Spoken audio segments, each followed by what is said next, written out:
spectaculars. Karibuni sana. Welcome to the Diaspora edition of the Taco Show. And welcome to 2024. Ndio tumechelewa kidogo kuanza mwaka lakini better late than never. Welcome so much, my dear panelists. Karibuni sana. I hope you had a wonderful time off for Christmas. You had a chance to celebrate with family or visit. Ama pesa ikapotea, whichever way utaangalia. But tuko hapa. I know we have quite a number of things to talk about today. So nitawakaribisha nyote. Keja karibu sana, Mbauni karibu sana. Without much thought, let's have a word of prayer, then we start the show. Let's pray. Father, we thank you for helping us to be there for 2024 as we begin our show again for this year. May you guide our discussion. May you bring us together. May you continue to prepare us to lift our country into greater heights. In Jesus' name I pray. Amen. All right. Wananchi. Semeni bwana. Habari. Habari. Poa sana. Sema Keja. Bado uko Kenya ama bado? Kenya nirudi kitambo bwana. Ulienda siku gani? I was there end of October. I was there just for a week. Oh, kwa Samabani? Masamabani wametuchoma. Ama Samabani ama Christmas bunny. Which one is which? Yote winter bunny wametuchoma.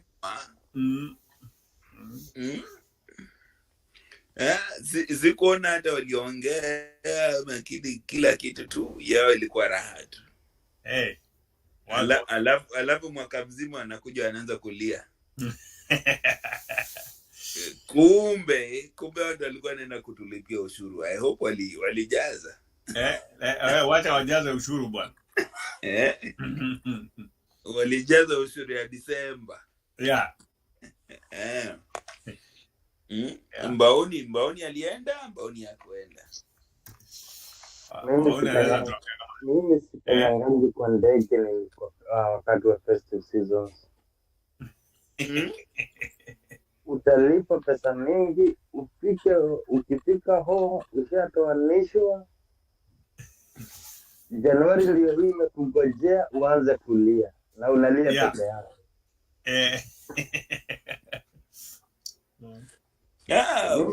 Bora tulilia. Walilipa ushuru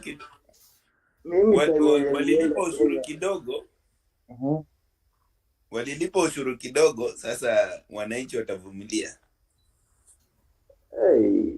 Mimi nataka kwenda huko March. Mwenye form wamerudishwa shule. Sasa kila msee ako busy, hata hakuna mtu ata notice presence yako. Watakuwa wakijua huko ukienda kwao. December, ukienda sijui naambiwa sijui kuna kaburi ya nani wenu wanasema mtafute. Utafutiwa tu kwenye yetu kukuliwa. Yeah.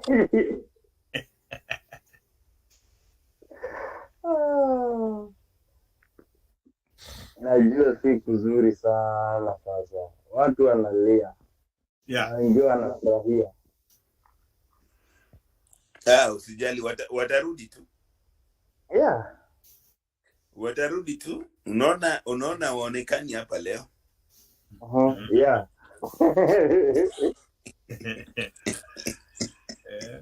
Wanalia, watarudi tu. Wacha kule raha, watuweke mapost IG, Facebook.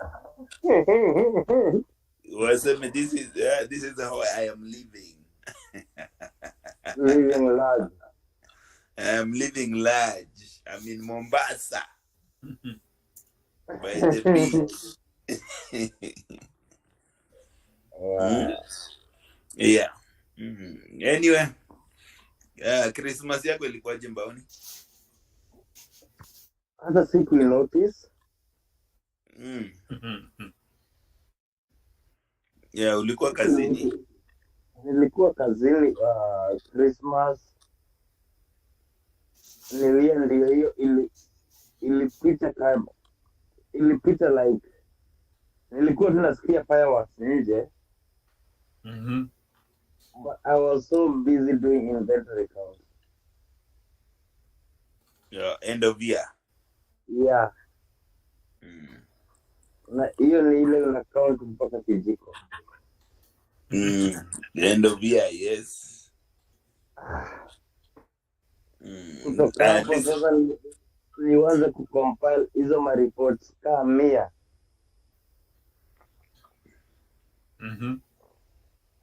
So mimi na feel kama niko June huko. No wonder unaenda March. Niko June 2024. Ile mbio mtu mkimbia hapo kutoka 23. Hapo ndipo sasa unafaa uanze kujipangia kufunga mwaka. We don't even realize the new year ama Christmas. Utasikia tu fireworks nje, ushtuke kwani huku kumeanza ukora. Ni kama bunduki. Usikiza watu wameanza kusema happy new year. Ukumbuke. Na wewe bwana German utuambie yako ilikuwaje? Mimi ilikuwa kawaida bwana. Nothing big. Hang out na family. That was it.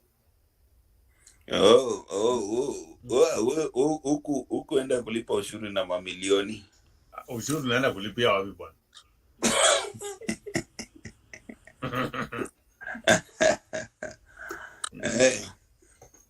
Sasa na hawa watu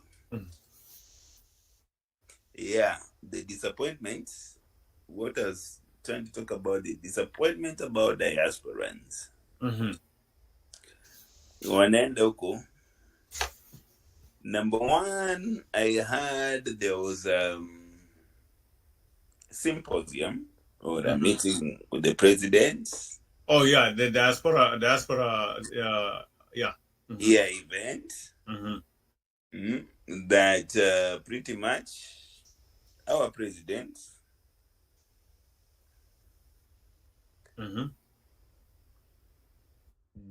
talks the whole entire time. Okay. Diasporans, there's nobody in the diaspora was given a chance to say something or air our grievances of the people who went. Waliinvitiwa. Na hiyo tu kama mapicha za Mombasa, niona hizo mapicha pia. So, where do you think, how can we make sure that even when you're going to Kenya, we still address our grievances, our problems? Which I'm saying, it is only the few of us here on such platforms that will come and talk and say, okay, yes, bwana minister, bwana whatever, bwana. Lakini tukifika Kenya, minister tulikuwa tunamtafuta, tunasahau.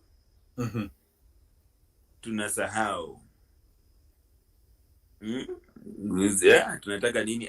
Mombasa, acha niende Mombasa. Nitarudi. Alafu tunapiga kapicha kambuzi kakichinjwa Christmas.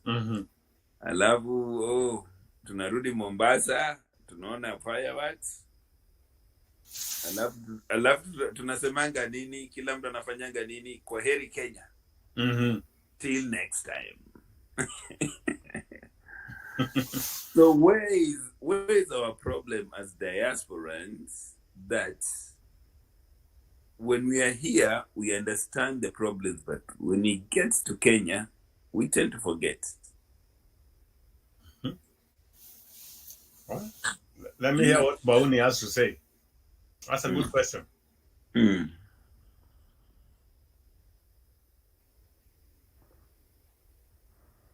Bauni, you're on mute.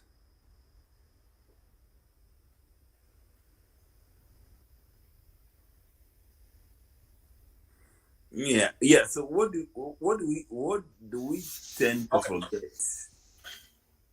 I think one of the things is we never see things in a broad aspect. In other words, we don't look at things beyond myself. And until we get to a point where you see this problem is not just for me, or your problem is my problem also,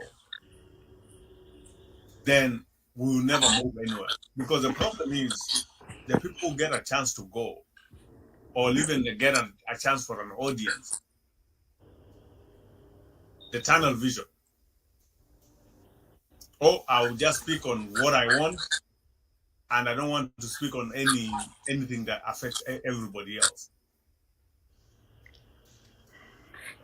And the problem now comes when you do that, we lose credibility,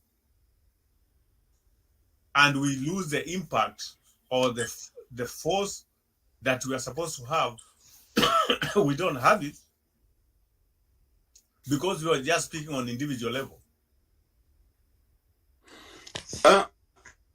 This is what I'm thinking. Yeah. I am a billionaire. Right? Okay. I'm a billionaire, right? I know, being a billionaire, I need some things that government should do for me. Yeah. So that they should cater to me and my needs. Nikisema leo, nataka tamak iende paka kwangu. Me as a billionaire, serikali will make sure, because they know I'm the one who's spending the money. Right? But if you put that 1 billion, a year, Kenyans as diasporans spend how much? I'm like 1 billion shillings. In a month, we send how much money? It should be over 20. Yeah. Yeah, or 30 billion. And when you get there, we tend to forget that I'm a billionaire. I'm done with spending this money. Yeah, the first thing we do when we get to the airport is what? I hope I have some few hundred shillings to maneuver my way. Hapa pengine nitakuloka kitu, wacha niweke tu. Instead of standing up and saying, boss, nimetoka mbali na narudi nyumbani. Because you'll prepare yourself for kitu kidogo going into Kenya.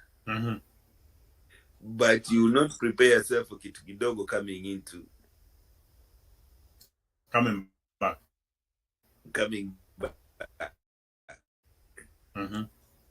Because you know, imelainika.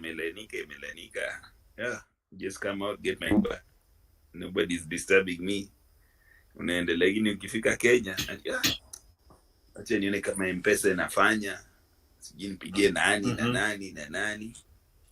Yeah, so that is the kind of mentality as diasporans, that it has to change to the where I think we have to start valuing ourselves. Yeah.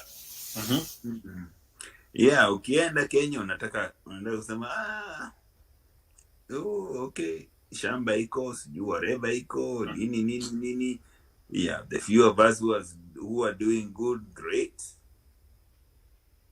But do we carry ourselves to that point of where somebody yes, I'm a billionaire. Like when I'm walking into this place, I should be respected. I should not bend down to this askari who's already asking me for something at the airport because I've come with 3 bags. But if my minister or my MCA comes with 3 bags, nabebewa. Zako zinakuwa doubted. Zako ndio zinataka watafute ushuru wapo. Zako na tumenyamaza wote. Maneno tunachapa mapicha tukiwa tu Mombasa. I think it's time diasporans have to wake up, and you have to figure out ourselves. Are we doing this just because? Are we doing this just because we are being myopic? Because the moment you get there, we are quiet. Tunakuwa makuku. Lakini tukirudi maju, we get our voices back. Root of this, root of that, nini, my governor, my whatever, my nini. Are we gonna keep complaining and running and complaining when you're outside the country, then you get into the country? Tunanyamaza. Which is very disappointing, and especially a group of diasporans. For example, if you're going back home, it does not matter where you're coming from. Wale wanaumia hawaendangi. So it means it's the cream of the crop of Kenyans who go back. Yeah, we know the strugglers, the people who struggle, they are quiet. Sijui wako na mashida za makaratasi, sijui wengine wanasema hawezi afford, hiyo ni bei kali. And we are supposed to be speaking for them. Hao ndio watu wanatupatia anga, wanasema siwende upelekee madai kitu. Uende ufanye nini? Madai alikuletea kitu. And then we go to Kenya and then we keep quiet. Oof. So what should these diasporans who don't have a voice, what should they look at? If us who have the voice and the capability to go are quiet, what should they do? We are supporting Kenya and we are supporting these US people or Dubai people or the maids who are in Dubai, stragglers. Wanaenda mtandao wanaona tu sijui nilikuwa hapa, niko hapa. I think we're disappointing ourselves. And it's disappointing because it's the cream of the crop. And the moment somebody gets there, they become selfish. And I can tell you, the government just said they have collected the most revenue in December. When it comes to taxes. And of course the revenue is why diaspora was spending. Yeah. But I've not seen any diaspora and all these people, radio, kina who and who, anybody who has a show in diaspora, I have not had any of them speak up.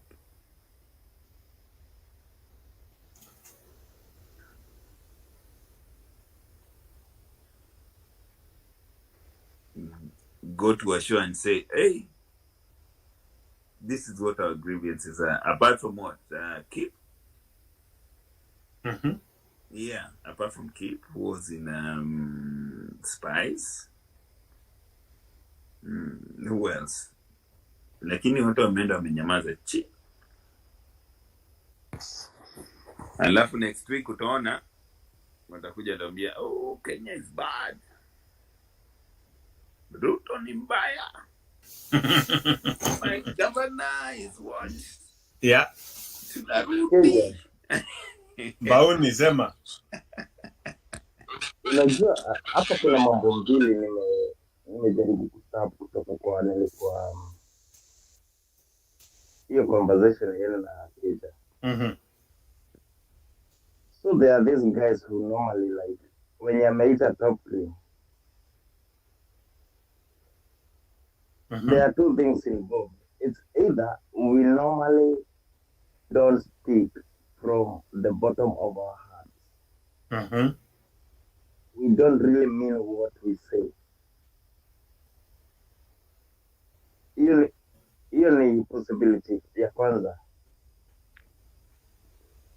Possibility ya pili, you get excited and you get lost when you get back home. Like unaenda una land, nani umekujua na watu wako na 33 sita. Kitamumalizana kuhag hapo ni 1 week imeisha. Na mko airport bado. Kitambo uende sasa uanze kuambiwa sijui huyu ni nani.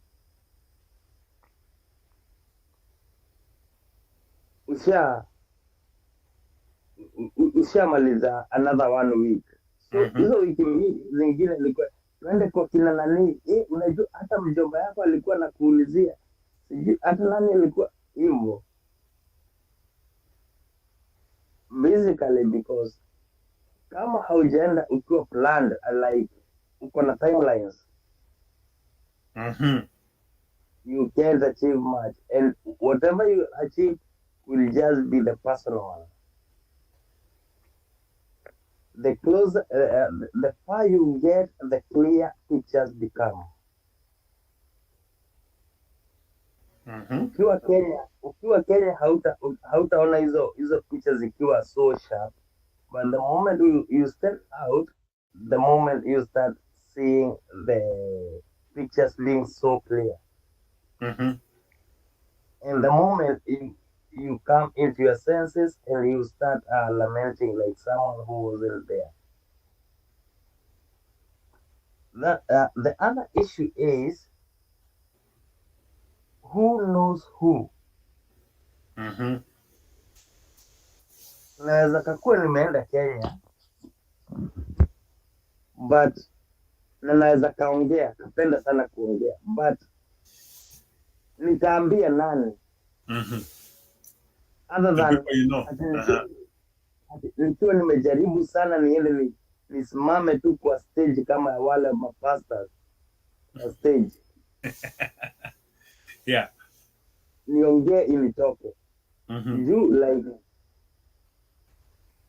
kama ni hii show, we have never got a chance to bring someone we can talk to.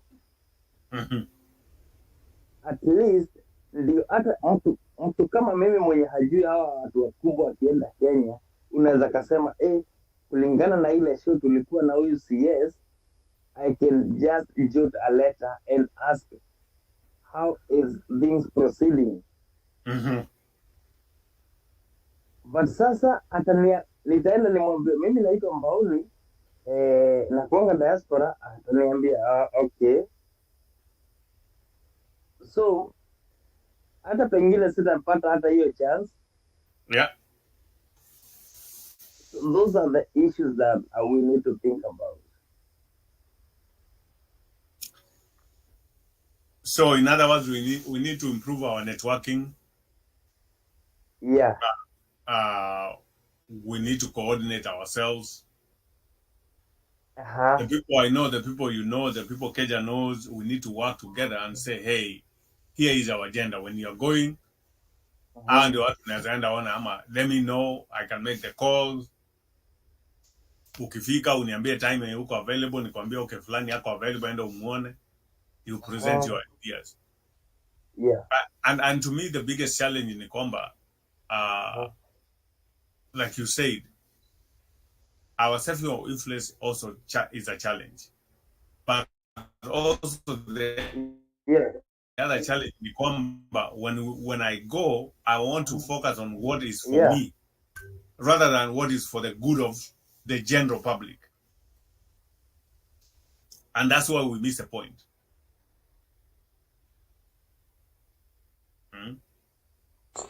Yeah, unaenda kutafuta shamba ya kilima, unauziwa.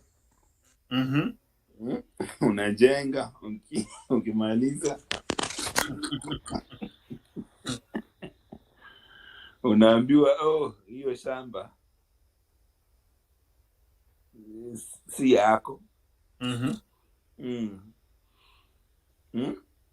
Yeah. You become we become very self-centered when it gets to Kenya, and that is why I think a lot of diasporans are losing a lot of money because of that self-centeredness.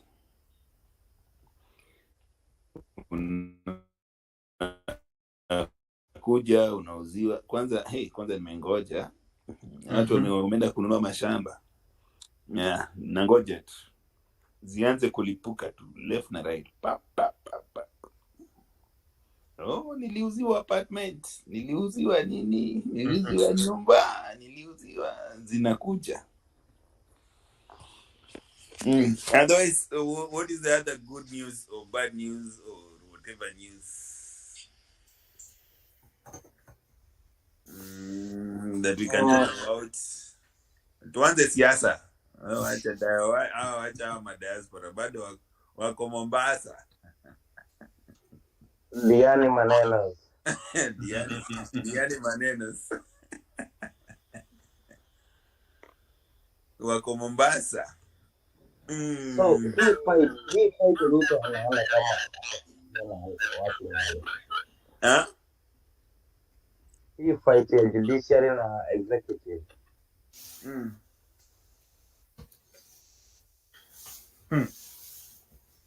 What do you think, Mboni? Nilisikia Gladys venye aliongea.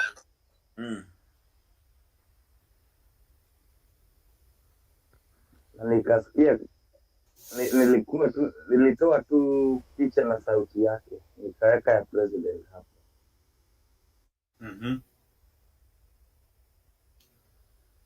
Alafu nikakumbuka mambo ya we shall revisit. Then nikakumbuka how Uhuru benefited with the judiciary akiwa kwa after revisiting issues. The guy benefited a lot. He could not do anything, like absolutely. Hata akienda show, it's unconstitutional.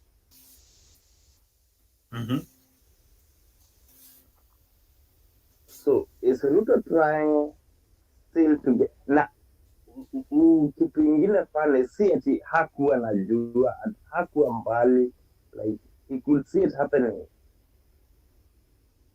and now here he is. I think the easiest way was just to keep quiet, and if there is any corrupt judge or a deal na yeye, bila kuiweka into public. Sasa kila mtu ile action yenye atatake kwa any judge, it will be considered as tutawalainisha. Yeah. To me, the fight with the judiciary, so-called fight, is a double-edged sword. But the people who are going to suffer are the citizens of the country. Yeah. Because these are branches of government that are supposed to coexist and work in tandem. You may disagree with what the judiciary is doing,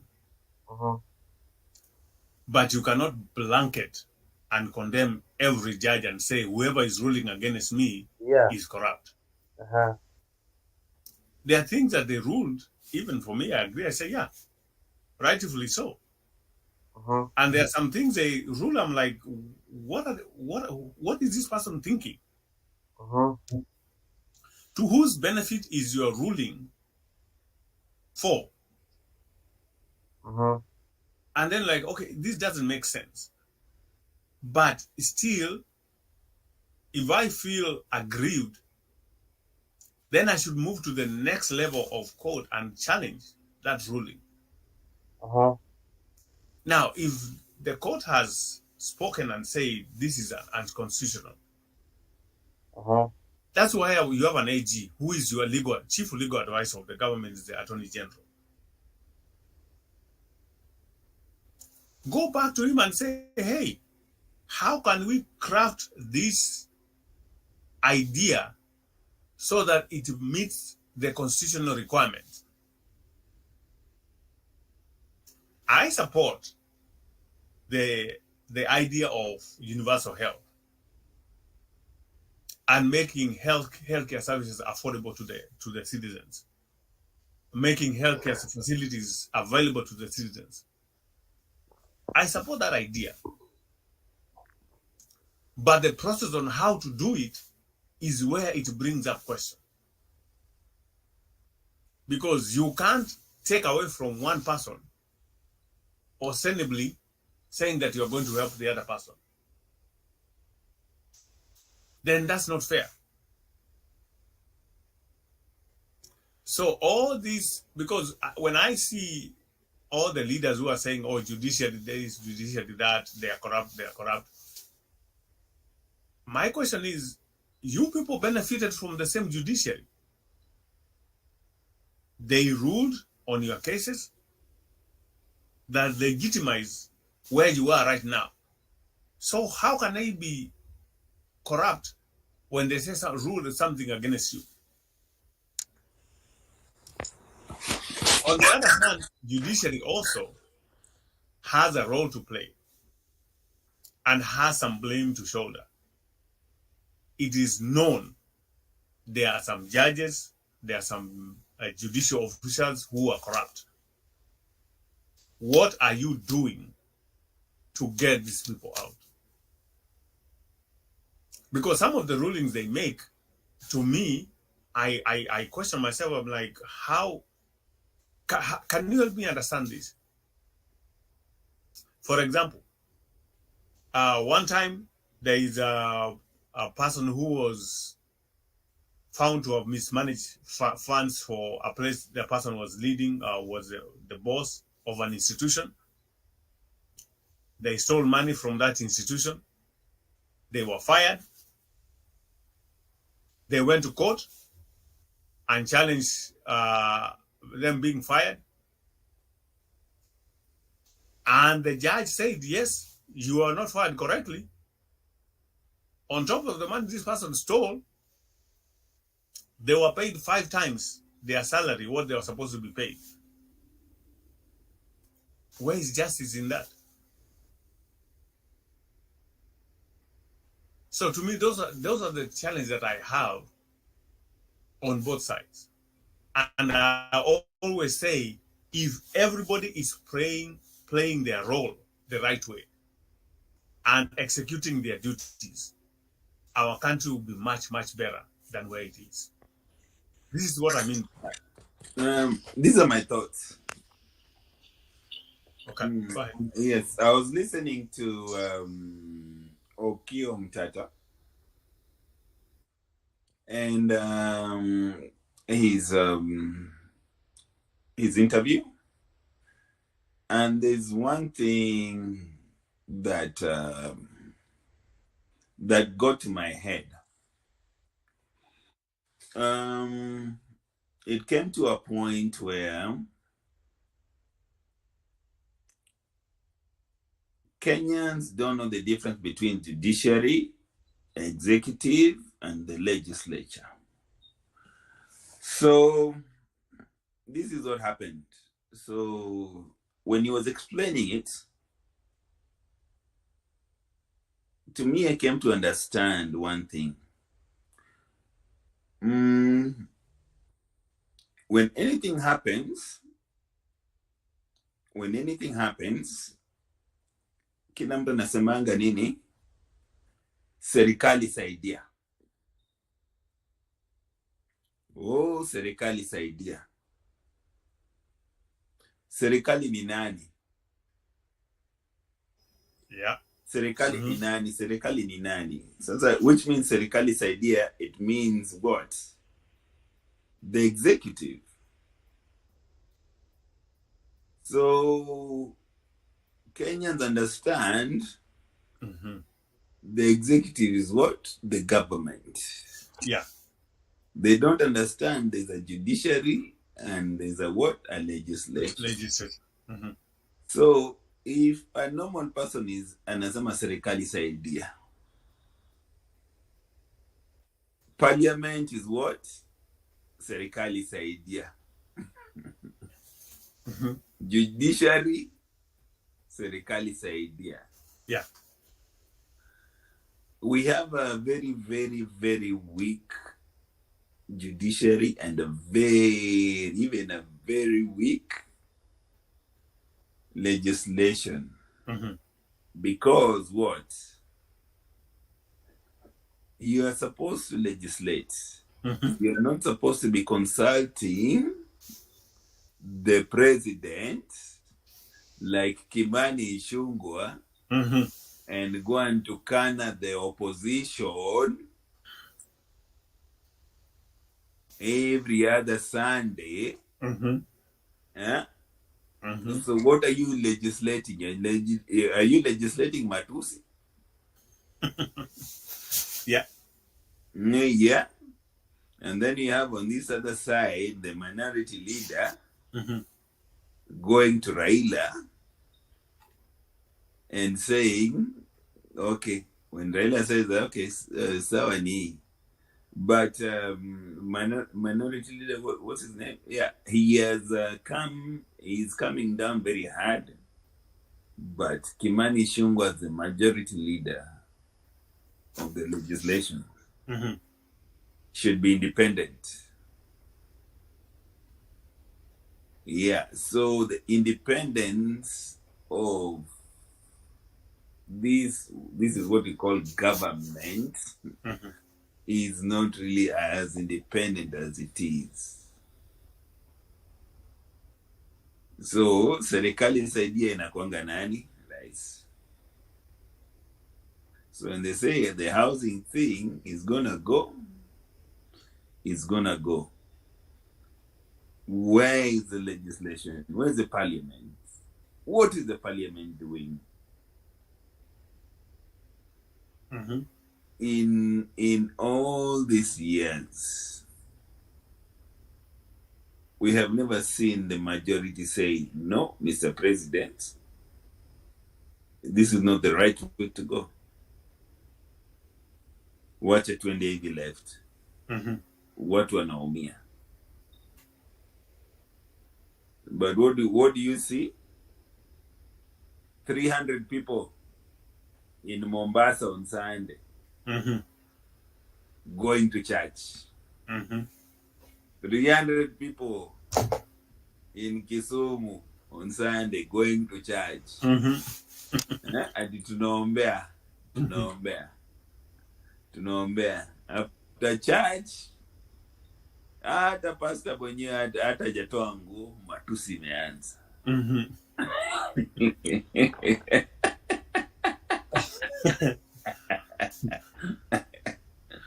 So where is that? Where is this legislation? Where is this?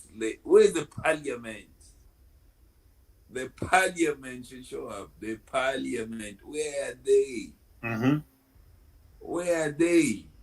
You're just trying to follow this executive man. Chekenda aende kanisa vile moyo alikuwa anaenda peke yake. Moyo alikuwa anaenda peke yake. Back in the days of Moi tunaenda, unamuona ako kanisa, ikikwisha imekwisha. Lakini siku hizi unaona pastor amekaa huko nyuma. And to compare that, Trump has copied that whole system.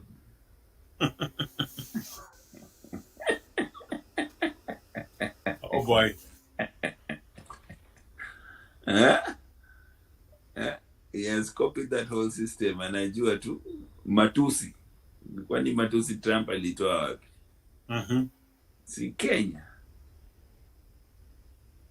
Sasa ndio matusi tu. Watu wananiingilia. Sijafanya makosa. Nini. But he knows the judges are going to be bribed. And they can't be bribed if they're not bribed. Okay, I will let you know one thing. In Kenya, they say, kila mtu akona file. So if you don't toe the line, file yako inatolewa. Wote upige tabu kotini, utoboe, alafu urudi. So I wonder what our parliament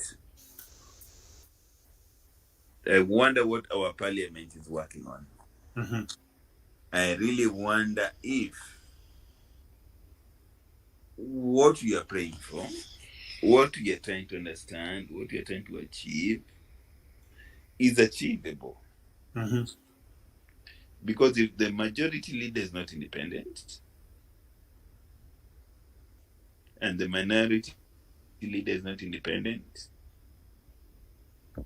they cannot make a decision. The only decision they make is, okay, we don't need gays, which is good for them. Tunaweza wa sijui mabibi wawili watatu, which is good for them. And then let's raise our salaries. Yeah. They don't make the hard decisions. Like, huyu mwanamke hajakuja hapa, amevaa, hajavaa, sijui nini, decorum, sijui nini. Mnaongea vibaya. But Kenyans have to understand to hold their government to account. They will have to, and they will have to learn. I don't know how. If you ask me today, I don't know how. Mama mboga ndio hiyo. Cabbage zake zinaenda kuchajiwa. Lakini bado anasema nini ukimwambia lakini wewe siangalia mjamaa huyo mwenye alisema anaweza fanya defense. Nasema hapana, mjamaa nipatie kitu. Sasa hizo cabbage zako 3 kila siku unalipa ushuru. Mwenye alikupatia what? Alikupatia 500, ukasema hiyo ndio ndovu. Hiyo ndio ndovu. Sasa kama unachajua shilingi 10 for the next 5 years for a day, hiyo 500 ilikusaidia?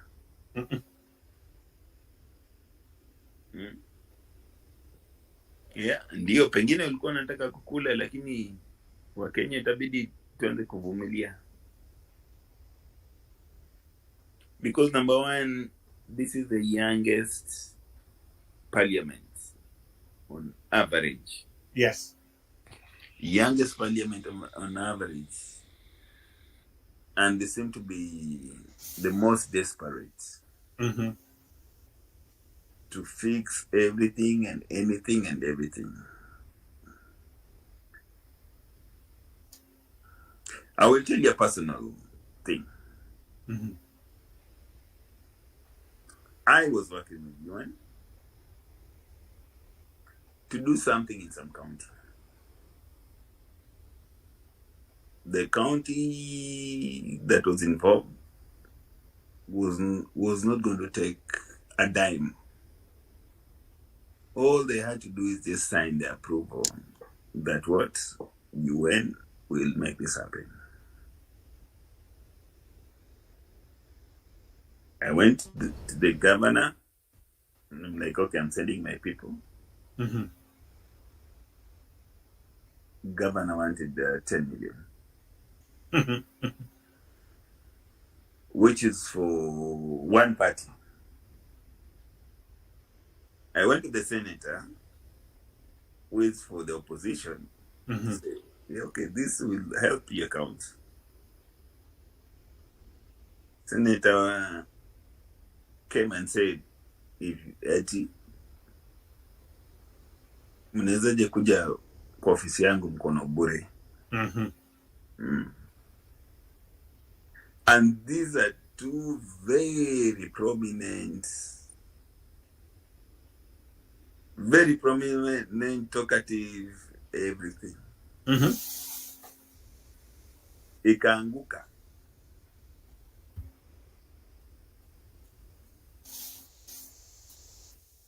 So the corruption in Kenya, what I'm trying to say, it is both ways. You cannot say the government, you cannot say the opposition, because they experienced both sides. Even the opposition wanted more than the government. In this case, yeah. So the senator was supposed to be... What is the senator supposed to do? Oversee the county. Yes, once more.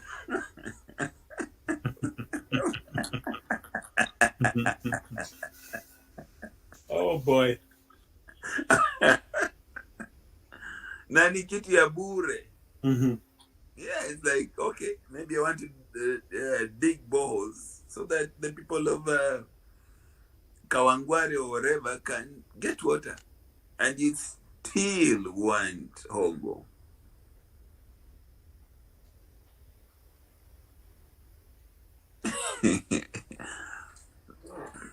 That is how sad it is. That's how bad the corruption is. So, Mbwaoni, in other words, if you think you're complaining, you think the government is not doing anything, the opposition is not even that much better. Yeah. But you see, Kenya, even the opposition itself is still government. Huh? They're still government. Yeah. Oh, because they have the seats. Yeah. So, and that's why to me I've always insisted on this show all the time, Nasema, we cannot blame just one person. No, never. Everybody needs to take their fair share of blame. Even the citizens. Kwa sababu wewe mwenye anasema serikali saidia, vile umeuliza swali, serikali ni nani? Answer that question first. Yeah, serikali saidia will make sense. Kwa sababu, you know, I was listening to one of the interviews, one of the Kisii governor was giving an interview at the end of last year. He's 1 year in office. And he was asked a question there are some MCAs who are claiming that you don't like them. And you're not giving Akasema, my work is to approve budget that the county assembly brings. And he gave an example. He said there is one ward the MCA for that ward was proposing development budget of 86 million. In another ward, the MCA was proposing a development budget of 8 million. So he asked, how am I going to be blamed for that? If your MCA does not think that you need money, this is how much you need for development, and the other person needs more, you can't compare the two. So until we understand the process, and until we know who to ask what, this will just be a continuous cycle all the time. You know, gone are the days member of parliament alikuwa anakuja anasema mkinichagua nitaleta barabara. Those days are gone. You know, barabara iko hapa na MCA where you are. So if we don't challenge the people you are sitting with directly, how are you going to challenge the people in higher places? In higher positions. Yeah, start with the people next to you. Hold them accountable. Mm-hmm. And I liked his responses because he was being asked Akasema. He said, one, member of parliament, your work is to take the executive, the national government, and pass appropriate funds for money for the national government and the county. The person who is responsible to oversee the county is the senator. Women rep, kazi yako ni ku push for women empowerment and women issues. Where do you come to criticize the governor? You have no role there. People need to understand their role, and you need to understand everybody's role. Then challenge. If you want to do this, then come and run for that office. So you cannot tell the MCA to go to the president and tell the president we need money. The MCA has no role to supervise the president. He is supposed to be supervising that. He's supposed to be working on his county. Yes, making sure kama kuna daraja naanguka. Bring it up. Yeah, sema daraja naanguka mpaka itengenezwe. Lakini sisi watu tukifika huko daraja kianguka. Serikali saidia. Yeah, na tunasimama na nchi hapo.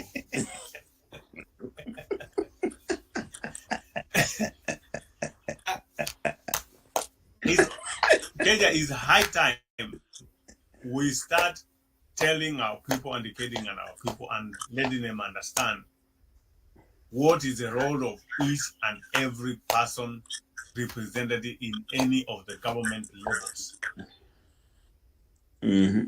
Until we get that in, we are not going anywhere. Yeah. Yeah, ukitaka kesi, ukipigana na bibi yako, unataka kwenda Nairobi.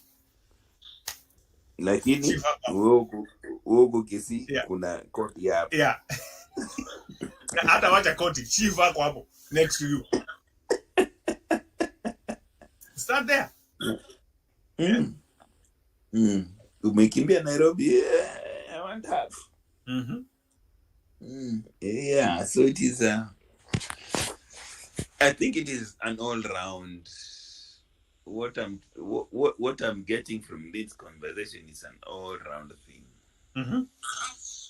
And now with that, it spreads to diaspora too. Yeah, it's like, okay, when I get to Kenya, I want to go and meet the president. I don't want to go and meet that. I don't want to go and meet that MCA of mine. Yeah. Kama president, basi sijui nini nimetoka majuu. Kama president na nini. Lakini ujue huyo MC wako unapitana na yeye kila siku tu. Hata umjui. Lakini unataka MP, senator, sijui nini. Councillors. I can go to see the president if it's an issue to deal with diaspora issues. Yes, that he can address. Yes. But mambo's are home, my local place. Let me go start to my MCA. Yeah. Or to the governor's office then. Yeah, see. Hii maji mlisema inakuja iko wapi? Daraja iko wapi? Yeah. Mbaoni nimejibu hiyo swali yako. Sio amenyamaza sana, wacha tusikie bila anasema. Kabisa hiyo umejaribu hiyo nayo. Unajua, I was thinking about venye mambo ya judiciary. I know of a case that started in 1997. Whoa. And is still in the courts. Like, ni kama wewe ukuwe na shamba.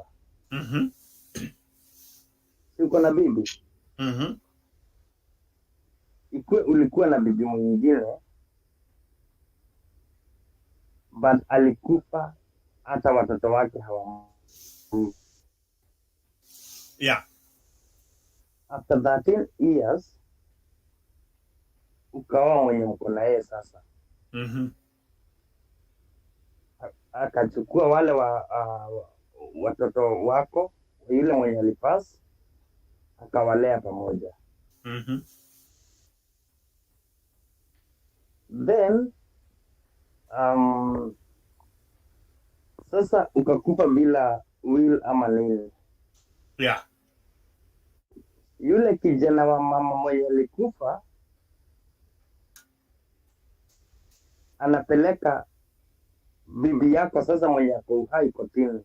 Kwanza kusema yeye si mama yake. Yeah. Then from there ana file kesi ati shamba igawiwe mara mbili.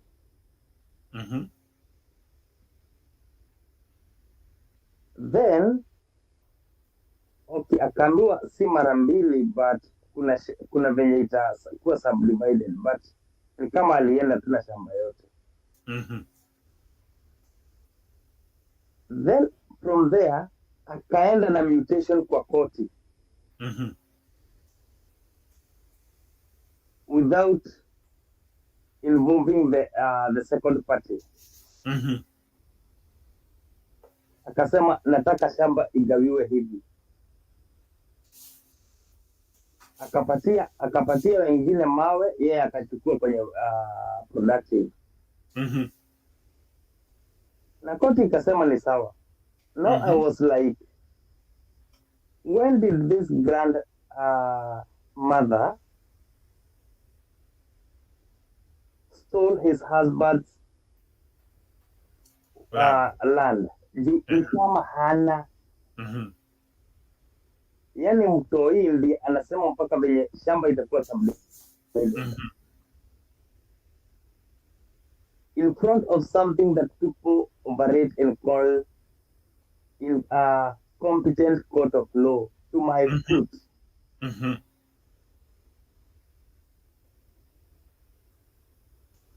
Koti Kenya, it's just one of the most corrupt zones.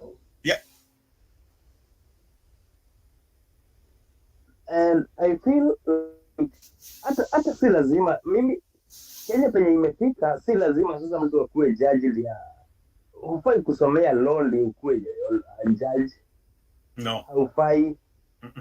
You're not just supposed to leave alone the law. Na nilisikia they get bribe in dollars now. Oh. Yeah. Si ati wende mwambie ati 200k, no. They just start the dollars.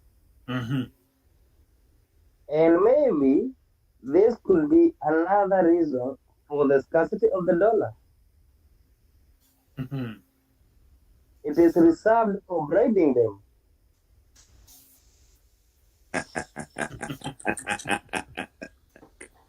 Juu makesi ni mingi Kenya sana. And if you are being kama utakuwa tu una bribe na dola, how will you release your dollar? Na tuko na kesi na yeye na wewe, na after hiyo unajua venye tutafanya. Keja lazima akushtaki, Yeah. lazima utenge ya hii yenye tuko nayo na uhesabu ya keja. Yeah. And that is why, and that is why, and that is why, when nowadays the corruption is so bad, the days of 10 million, 20 million is not. Yeah. Nasema wacha niokote 200 billion. Ndapatia DCC 100, ndapatia judge 200, alafu na nyamaza tu na kuvumilia tu. Magazeti wanichafue, nipatie ule mtu anataka kuandika hiyo story, nipatie 1 million, na hiyo story inapotea. And that is the worst. That's a bad case of corruption. In other words, we don't have a society. Yeah, we don't. Integrity is not there. Because integrity will start. Hata kama wewe mbaoni vile umepanga kwenda match. Tumeshaanza kuangalia kama uko na M-Pesa. Umeshaanza kuangalia kama sasa pengine naenda na simu 2 ama 3 mpya, sasa nitaziingizaje? Yeah. We are a very bad society because number one, uko mahali uko, you get to work on time, you do your job, do everything, you pay your taxes na kila kitu, lakini the moment unafika tu umeona tu JKI ndio hii.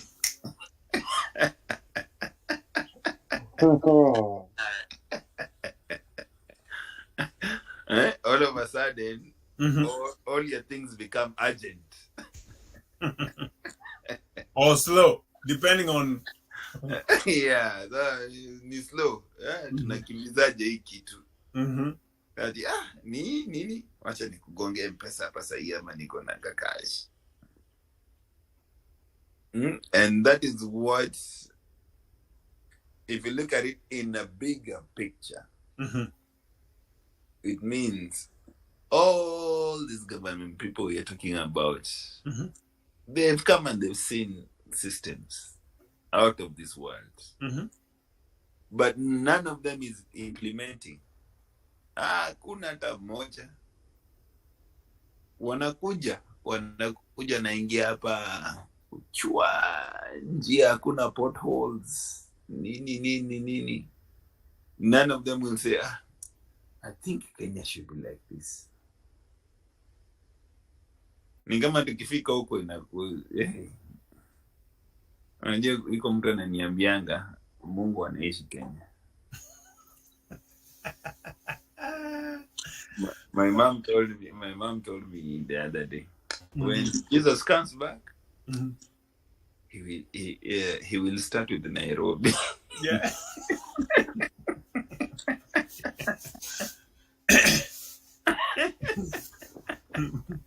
Juu hakuna mahali kuna mashida mingi na watu wana survive.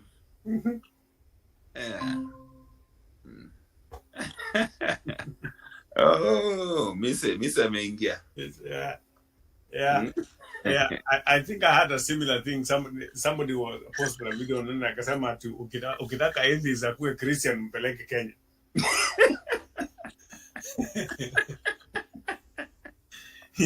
You'll be forced to pray because of the things you see. Yes. Itabidi ukoke. I mean, every day, like now, Keja, today I was looking at the news today. Yeah. 2 serious road accidents in Molo. Yeah. Moja matatu, everybody died. Yes. Hiyo ingine driver amekimbia mpaka saizi wanatafuta drive.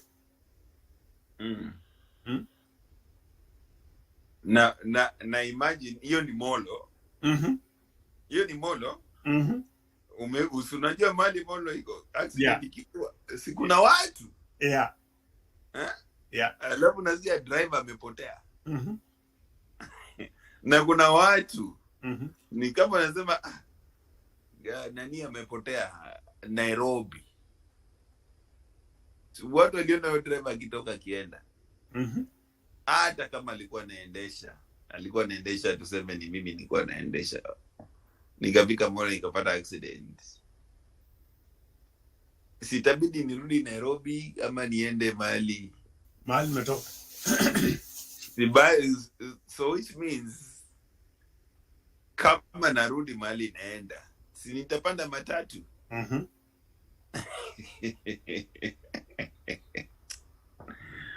Anyway, Mise, how are you? Salimiana. Wacha tupatie Mise nafasi atoe salamu ya mwaka mpya.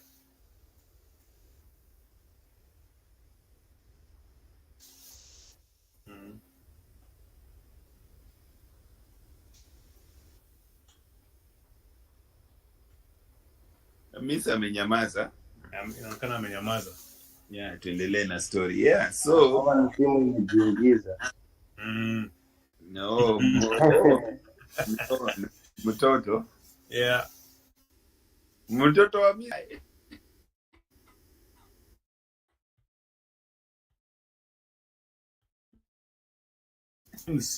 Ile kuwa ile like we were saying, the society is going to collapse because the systems themselves that are supposed to make a society are not working. No, it is not the system. And you know the problem is everybody blames the system. In these worlds, first world, the systems are even loser. So don't blame the system. No, I'm not blaming the system. What I'm saying is what was put in place has completely been destroyed. By who? By us. By we. Yes. Exactly. That's what we're saying. Yes, I don't blame the system. We have to blame ourselves. Yeah. From this point, do you know we might be the last generation to go to the graves, to go inside the graves with our mother tongue.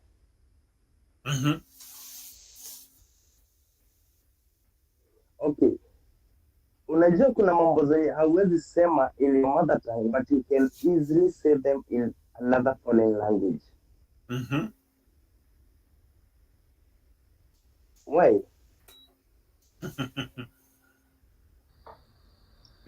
To me, I understand. Whenever you speak in your mother tongue, you use your conscience. You speak to your soul. But whenever you are speaking in a foreign language, no matter how sweet or fluent you might be, you are speaking using your brain, and you can easily corrupt your brain. So, ebu imagine huyo mtoi mwenye hajui lugha nyingine. Kwisha.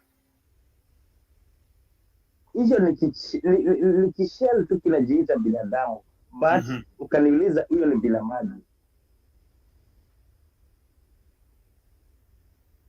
That's not a complete human. There's something you're missing. Na hiyo ndio connection yenye unapata, like the society ime lose from do's and don'ts. Will everything now is done. It's your choice.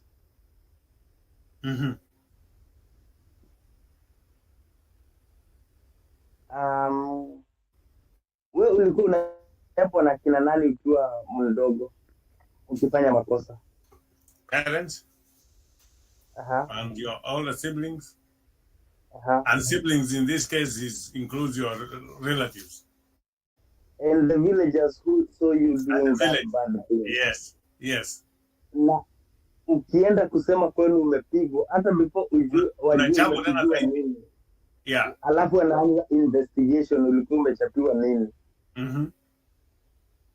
leo. Jaribu uguze mtoto wenyewe utaona. Then those are the systems that we are saying. Ukaona yule mtoto mwenye unaambiwa ati usiguze, anafaa kwanza kushikwa na tongs, hata msikuwe into contact na yeye. The person is just not a person. Unakuta huyu anaishi na wazazi, unajishika kichwa. Do you know there is a time I slapped a kid here? Yeah, nilikuwa nimesema wacha niende jela.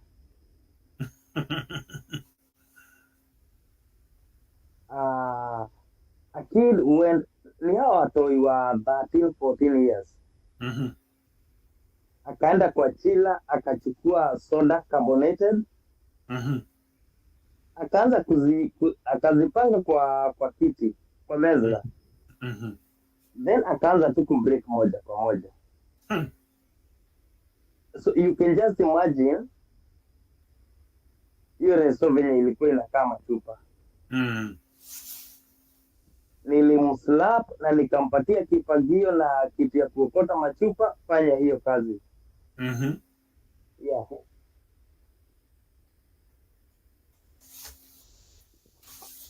Yeah. So na hao ndio watu wenye unasema amesoma sana, ni profesa, tutampatia hii ofisi arani. That's the way that place will be run. So to me, the society imekufia, the smallest unit of a society is home. That's where the society have died from. The foundation of the society is dead, completely dead. And it's not dead, it's in ICU. Yeah.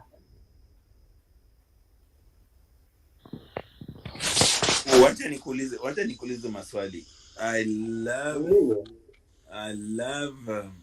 that the new generation is being individualistic. Yeah, and I love that. Like, if I give you a good example, when you go to maybe Raila, third generation is not using Odinga. Unapata anaitwa Mutua, unapata anaitwa Onyango, unapata anaitwa Kamau, which is good. So the society is getting to a point where this society thing is not going to be as common, to the point of where I cannot go to my village and say, I'm Raila, please vote for me. Alafu kila mtu anasema Ram Kibaki, please vote for me. Lakini wanasema anasema huyu ni mtoto Kibaki, lakini na hii jina ya Onyango alitoa wapi? So they have to support themselves, and this is the time where, yes, you slap the kid, you don't blame the kid, hiyo tabia alitoa wapi? So it is the parents. So you cannot be blaming the generation. You have to blame the parents. Like, for example, I challenged one person. Ati nyinyi watoto wa siku hizi mko na tabia mbaya sana, hata msikizangi wazee wenyu na nini. Who raised them? Mm-hmm. Somebody, you cannot blame the kids. Who raised them to get to that point where they can go to a restaurant? They can go to a restaurant and start breaking bottles. Okay, so you just wanted me like to tell the kids, oh, you know what? Hey, bro, you've done something good. I will not blame you. No, I've seen your father. you should have, okay, this is my point. You should have not slapped the kid. You should have slapped the parents. Oh, no. Because I did. he's been modeled to be so comfortable to do that. Hebu nikuambie kitu moja. Ukifanya makosa, huyu si mtoto wa 2 years. I'm talking of 13, 14 years. Mm-hmm. Si yako na mzazi. Ati? Si yako na mzazi. Yeah. Hebu nikuulize. Mzazi amekuwa kwenye. Watu wenye wote wako kwa jela keja. Wazazi wao si wako home. Mbona wasifungwe? Mbona wasiachiliwe wazazi wafungwe?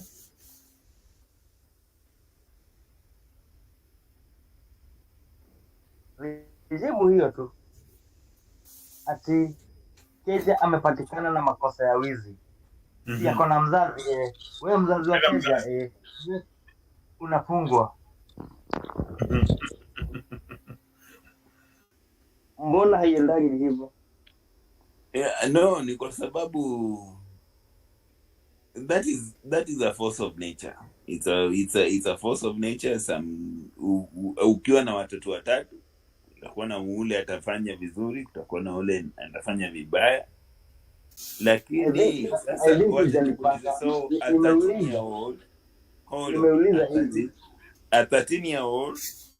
comes into the restaurant. Alikuja peke yake na pesa yake. They do have money here.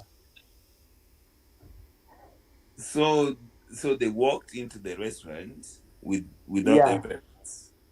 Without their parents, they were just from school. Wanasomeanga school inaitwa American School of Dubai.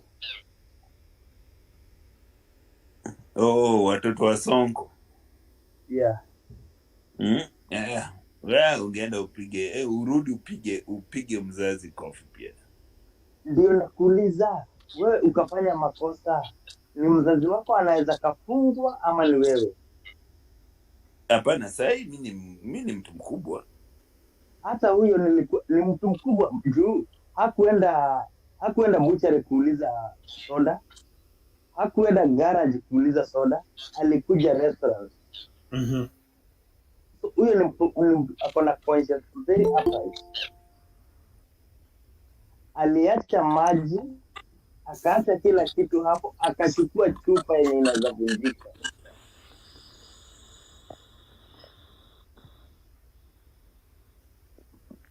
So lazima ningedili na yeye tu hivi. Sawa, naona Bob ameingia. Bob anakuja sasa, anataka kufunga. Imagine. Alipata kufunga na sija. Itabidi ufungue mwaka Bob, haraka upesi. Happy New Year. Happy New Year. Mkoje? Tuko sawa tu. Tuko napiga tu story tu. Leo nilikuwa sikia hadithi. Yeah. Leo ni hadithi tu tuone. Unajua mlifanya makosa mkatuacha na ARAMA peke yetu. Tulifaa funga mwaka pamoja. Tulifunga. Tunasikia sijui Keja ako wapi, sijui Doro ako wapi, sijui nani ako wapi. Niliingia. Ya mwisho. Au kuja tulikuwa watu watatu. Nilikuja like the last 1 hour. Kwani mtaka hata kama ni construction mungetupea notice basi. Hata sisi tukuje na mbao zetu. Wewe fungua mwaka. Fungua mwaka tukusikize. Basi ndio nimeingia Happy New Year kila mtu, nimeleta salamu. So kama leo ilikuwa ni story tu.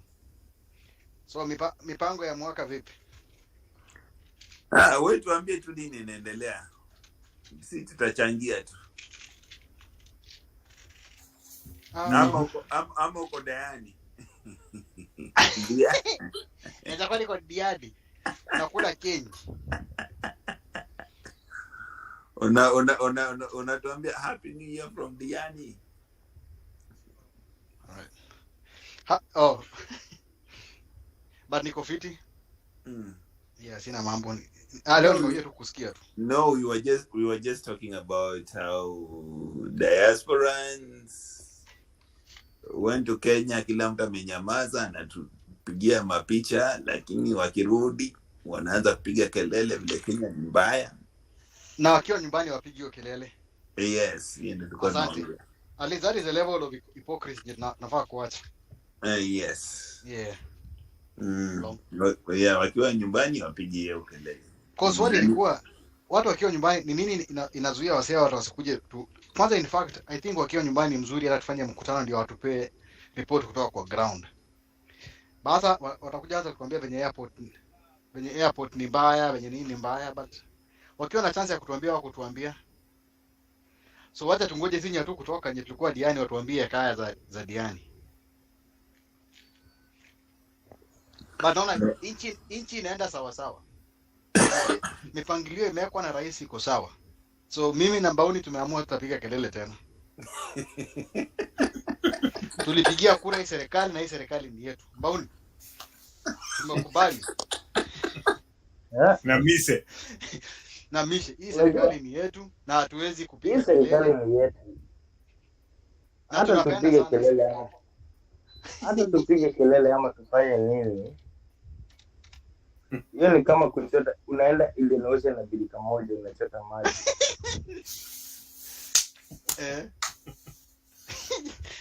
No difference in details. You are very far. The altering of the onion. Hii mwaka resolution tumeamua tutakuwa positive kwa kila program ya serikali. Tunaunga mkono kabisa. So tulichekwa tulidanganywa na watu kama kina Keja ndio watu cheke na Joel. Tumekataa. Unajua ushuru tunalipa na tusipige kelele. Hiyo ni kama umekuja na filosofia ya kiachua line juu. Make lemonade out of it. Yes. Unajua tulimaliza mwaka vibaya na stress mingi. Tulikasirika towards the end of the year. Mpaka tunakasirika nini? Ya nini? Ni nini tunakasirika? Na tulisema ni tumeweka maombi mbele na si uchawi. Na sasa hivi tunafanya mambo ya maombi. Na bado mtaka kukasirika. Tumewacha. Sasa makasiriko ni ya nini? Kina Keja mfanye kazi yenu. Mwende kwa ile bench huko nyuma. Na murushe mawe. Sisi tuko hapa tunapea mipangilio. Tunapanga serikali, tunapanga nyinyi. Sasa Bob nini hata unatupika tear gas tukienda kusherehekea na birthday cake kwa stadium. Simbawe tunapanga nchi. Amuza tufunza jinsi ya kupanga nchi. Okay.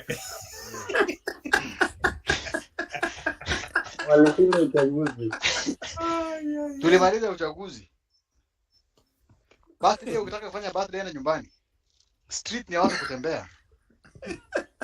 Street ni ya biashara. Yes. Focus wanataka nafasi ya kufanya biashara na nyinyi mnakuja kuweka keki. Kwani mnafikiria nini?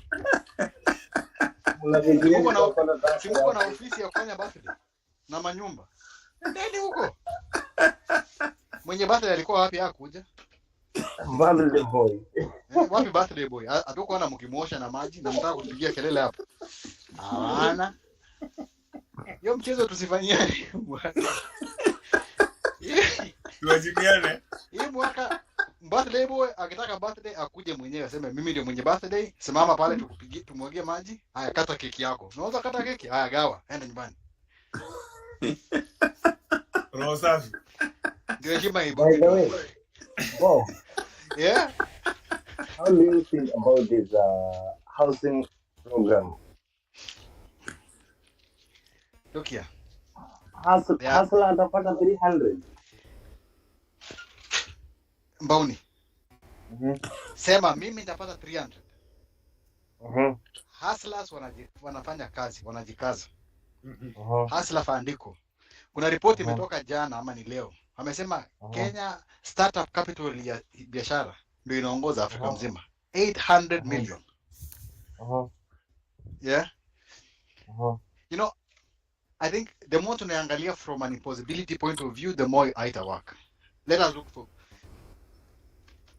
they can raise funds. If they can do biashara and do what startup hapa na pale, I think there's a possibility. You know, there's a possibility that things can work out.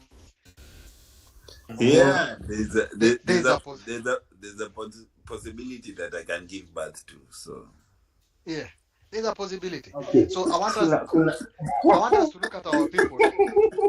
I want us to look at our people this year. And believe that they have money. They will buy houses. They will pay. Unajua, about economics, matters economics, Bob. Yeah. You don't involve something like a belief. Bauni. Whenever you are dealing with Bauni, numbers, you don't involve this year. Bauni, this year. Bauni mwaka ni mpya. Hii mwaka hata ni kama ilikuwa imetumika mwaka ni mpya na ushuru ni mpya. Hii mwaka unaweza kasikia ilikuwa imetumika 2012 huko Mars.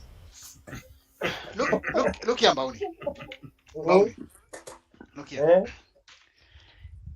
For a long time, Kenya watu wetu wamekuwa kiambiwa join a cooperative, join a sacco, save some money, save little. You know? Wale wenye wamesikia. Na wale wenye hawajasikia. Unaona? Mpaka bodaboda. Bodaboda wamekuwa organized in a way wamewekwa kwa masacos. Unaona? These sacos imesaidia watu wengi sana kubuild the small economies, basic economies. Unaona? Building households, paying fees, doing what? Small things. Concept ya sacco initially ilikuwa unakuwa 3 times more your savings, right? Sasa hizi regulation imewekwa unakubaliwa up to 4 times of your savings. Unacheki. So unachukua 4 times of your savings and then the guarantors ni members wa sacco yako. So as you continue kufanya the same thing within the sacco, biashara yenye unafanya kwa sacco yako unalipa na ushachukua pesa. Unacheki. That's nakwambia kuna possibility watu wengi wa kawaida wanaweza access hizi funds. So long as unajua watu wengi wameingia kwa saccos, especially akina mama. Unaona? Nilikuja kujua kitu moja. Hawa mama wenye wanafanya sokoni sio maskini wenye tunaona. Ni wadosi. Wamejipanga. Wow. Sikia Bauli. Najua unataka kutudanganya hapa tusifanye biashara. Tumekataa hii mwaka tunafanya wote. Tukutane wote kwa biashara, tuanguke tupite. Unajua kuna tumeonea 18. Watu walianza kuulize. Yes. Lakini hata mahasla wakashindwa, tuseme imeshindikana kabisa kupata hiyo nyumba. Yes. Mimi hata sidhani nyumba ilikuwa yao. Sasa wengine hasa cooperatives ikichukua hizo manyumba. Ona. For example, check it. For example, cooperative moja. Hata nimalize tu. For example, cooperative moja, sema ya pikipiki, wamesave for kama 3 years, right? Alafu wamechukua sema hustler fund wakaongezewa, sema walikuwa wamesave kama 300,000 wakaongezewa ikafika like some millions, right? So unajua sasa inaweza kuwa possibility ya kuanza kununua nyumba kutumia sacco. Alafu within the sacco wenyewe wanagawiana manyumba. Unaona? I think kuna possibilities. Maybe tu venye nimeamua nilikuwa na mtazamo tofauti mwaka. Yeah, serikali ni yetu. So nilikuwa nasema hata president amekuwa so consistent akisema yes, tutafutie hawa vijana kazi. So vijana kwa hizi manyumba ni kazi. So to me, namaliza hiyo equation sasa, najimalizia sema middle class wanakuja wananunua hizo manyumba. Yes. Then wale mabwenyenye kina Bobu na Keja hapa wanaendea contract za hizo manyumba. Hiyo food chain imekamilika. Na hiyo. Thank you. Imeandikwa nini Kenya? Yeah. Na kusema Bauni, endelea. Sasa umesikia hiyo food chain, naona kama imekuwa done. The same thing I was telling one guy. Utakuwa shocked kusikia jamaa fulani wa mjengo amenunua hiyo nyumba. I remember kuna bodaboda, sijui ni wapi, bodaboda riders walijenga ka estate kao. Ulikaona Joel? Wako na estate yao jamaa bodaboda.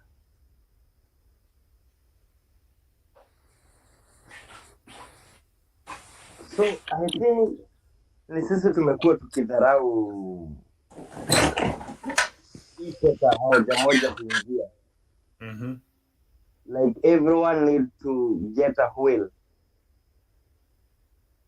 But how many wheels do we have?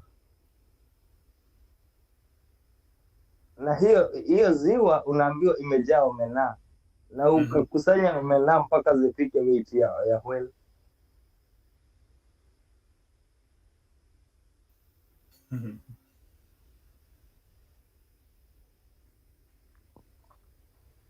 Hey Bob. Bob amechangamsha watu. Amechangamsha watu, wanakuja na kujitizana hapa. Hatuwezi kukasirika hii mwaka wote. Mna maktaji? Lakini hawa majaji hawa tungeloshe. Wacha tuone next week.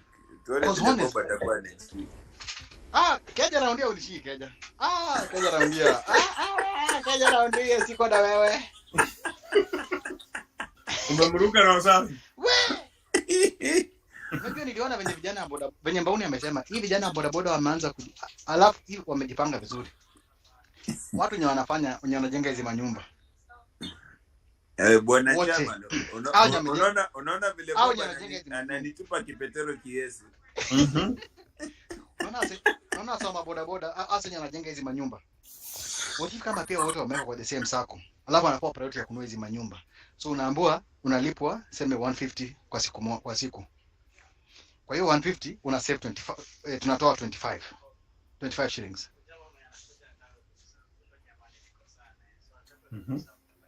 Karao kap. Na 25 inaseviwa 25. So now at the end of the day ownership inaanza. Hakuna mashamba, especially in fact kama kuna watu wata benefit kutoka hizi manyumba sana. Ni watu kutoka wenye wanafaa kujipanga na wale benefit kabisa. Ni watu kutoka places mbili Kenya. Watu ya Central na watu ya Kisii. Hawa ndio biggest beneficiaries wa hii manyumba.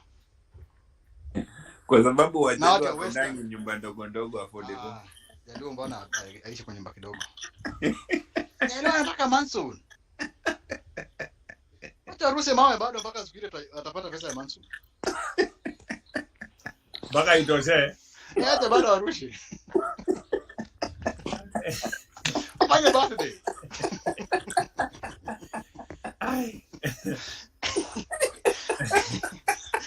On that note, we should funga.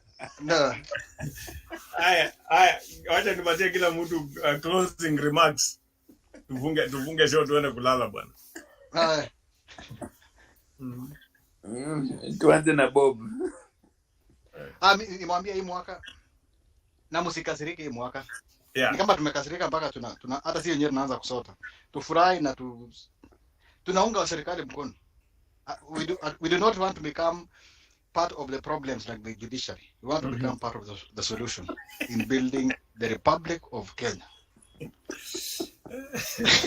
Nataka niseme kama ule minister wa finance wa Uganda. Yeah. The economy of this country is going.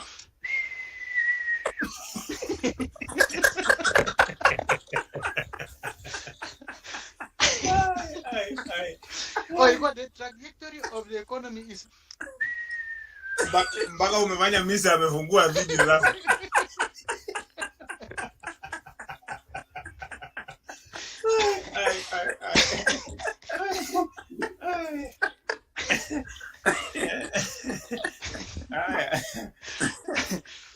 Sawa. Yaani positive energy 2024. Kabisa. Tufurahi mwaka. Sawa. Haya Mbauni.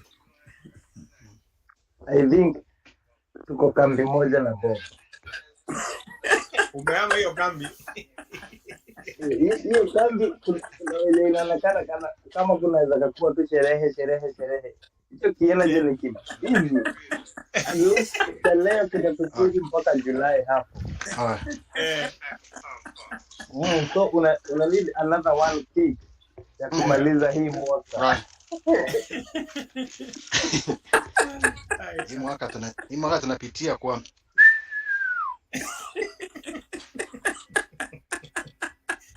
Okay. Mtanishukuru mwaka ikisha. Yeah. 88 cents. Ai. That's a good one. Wala Joy. Karibu bwana. Joy na kutafuta tufanye na wewe show pia. Energy. I appreciate it. Asante. Bwana Mise karibu. Asante. Inaonekana ulikuwa unachukua snow huko nje. Lakini nilikuwa unajua nilipata mke wa pili na wa tatu. So unashindana na Mbauni? So sasa nilikuwa naweka walale. Vile Mbauni alisema. Okay. Watu wameanza 2024 bila mchezo huko. Ndio kwanza. Hakuna mchezo. Anyways, happy new year kwa kila mtu. Yeah. It's good to see you and it's good to come back here. Nasikia Bob amekuja na a lot of energy. Yeah. Nimeona tu watu Keja sijui amefanya nini, but it's good to see you, Bwana Chairman. Thank you. And I'm here taking notes. Kuna maoni. Niko hapa tu very optimistic with the government of Dr. William Samoei Ruto. I'm very optimistic and I hope with a lot of policy change, I hope that we will have, it will be uncomfortable and palatable, but I hope that things will be fine, because even when the plane is taking off and when it's landing, it's not always smooth. So I hope when... That's the most dangerous time. Yes. Yes. So we are very optimistic. We hope that we'll have more patriots who will put our country first and create more employment, create more opportunities, create accessibility, infrastructure, and many other things for us to have a prosperous country where we all, will all dream to go back. So I am very optimistic. Bob, that is the energy that we are entering with in 2024. And hatuendi maandamano tena, hatuendi nini, hatufanyi. Now tuko ndani ya serikali, baba ako mfukoni, kuna shida, so we are forging the way forward. Okay. And our country comes first. Just like Saito said, there comes a time when our nation is greater than an individual, and I believe this is the time. Yeah, thank you. Mbona kupiga hiyo nduru ya Bob? Ndio hiyo. Aya Keja. Sina closing remarks. Nimelimwa. Okay. Hey, thank you so much, guys. Tumemaliza show at a very high note. I guess 2024 is going to be a good year. Lots of energy. Let's push forward. Let's make a difference in our country and in our personal lives. Thank you so much for being here. And the Chaco edition Diaspora ends now. Asanteni. See you next week.